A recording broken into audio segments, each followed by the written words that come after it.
WakeUpCallDT.com. How are you, Coach? Good, how are you?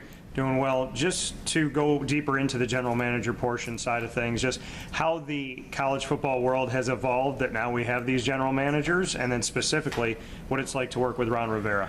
Yeah, I think the term maybe is a little more fluid than it is in pro football, in my opinion. I haven't been in pro football, but for the most part in pro football, the GM role is pretty standard.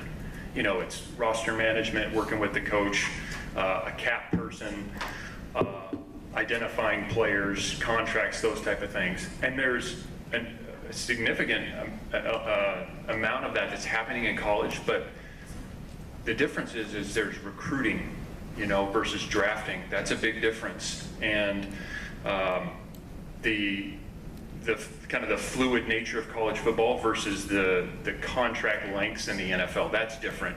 There's constituent groups, there's working with the campus, there's working with donors to raise money.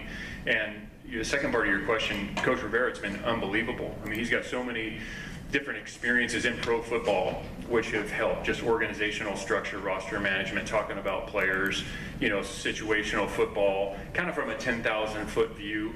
But his job is, I mean, it's dynamic now. I mean, he's talking to donors, he's an advocate, he's talking to folks on campus, directly to the chancellor. And so I think in college, like, we hear that term GM, but I think it really depends on which school and how they define that role, because there probably are schools where it is just cap and players. And then there's schools like us where it's a bigger role. It's really just the tip of the spear of football in general. And there's a lot that goes into that. So I think that's where, you know, it's a little bit different than maybe the NFL.